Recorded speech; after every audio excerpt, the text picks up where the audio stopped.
voilà une bonne dose de positivité pour Djamel Belmadi et sa troupe avant leur double confrontation cruciale.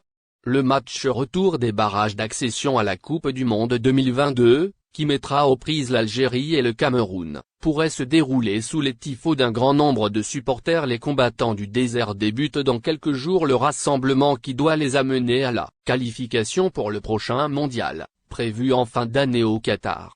Soit un peu plus d'un mois après leur terrible élimination dès le premier tour de la CAN 2021. En attendant ce grand retour, une nouvelle est susceptible de les ravir. Des négociations autour de la présence des supporters pour le match Algérie-Cameroun sont sur le point d'être entamées. C'est en effet l'information que rapporte le journal sportif Compétition. Il la mentionne dans son édition du dimanche 27 février 2022.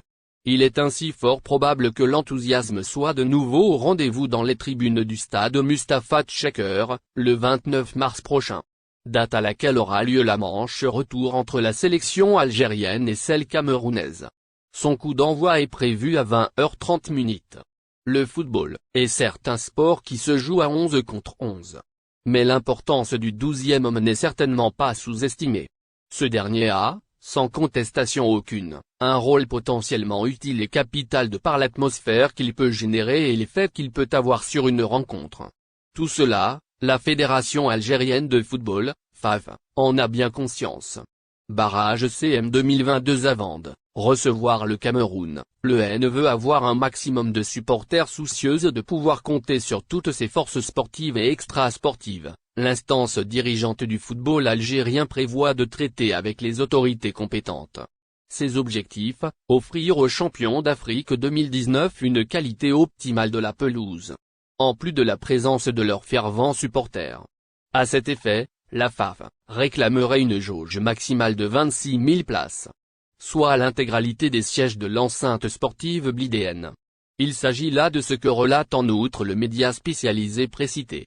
Il cite une source proche de la DJS de Blida. Selon ces informations, les parties sont confiantes concernant une issue positive à ces négociations en cours. Eu égard à la stabilité de la situation sanitaire, elles pensent bien pouvoir convaincre les autorités sanitaires des deux pays à donner leur aval à la proposition. Car il faut savoir que la CAF et la FIFA exigent d'abord l'accord des responsables de chaque pays avant de donner ou pas leur feu vert.